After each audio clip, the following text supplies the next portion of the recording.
pengalaman saya dalam pelatihan ini, saya merasa pengetahuan sebelumnya yang tidak saya ketahui, akhirnya tahu bagaimana kita itu ada kekuatan spiritualitas, itu kita tingkatkan, bagaimana ada hubungan dengan Tuhan, bagaimana kita saling mengasihi, itu diajarkan oleh agama kita.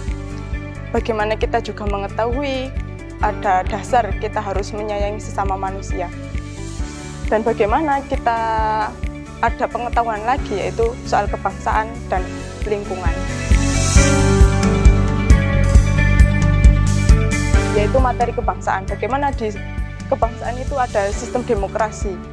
Lah, sistem demokrasi itu yang perlu ditanyakan dalam Indonesia adalah apakah hanya secara teoritis atau apakah Indonesia sudah melakukan. Lah, kalau jika demokrasi ini sudah dilakukan, demokrasi yang seperti apa? Sedangkan namanya demokrasi adalah kebebasan. Nyatanya demokrasi adalah dilakukan untuk keterwakilan dan ngomong soal kerakyatan, akan tetapi demokrasi itu hanya untuk rakyat yang mana. Nah, itu kan perlu kita ketahui, apakah itu hanya secara teori atau memang praktiknya seperti itu.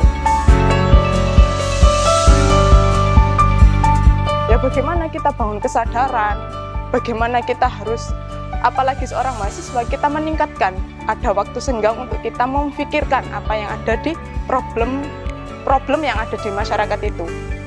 Lah, dengan kita membangun kesadaran, realita yang ada secara objektif, jangan subjektif yang ada di permukaan saja, ya kita tahu apa akar masalah dari semua itu.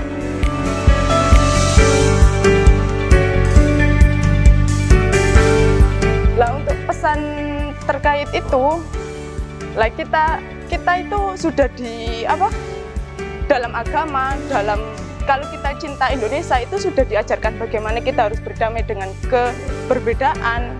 Kita itu harus sudah berdamai. Bagaimana ada keadilan, dengan kita berdamai itu pasti akan keadilan.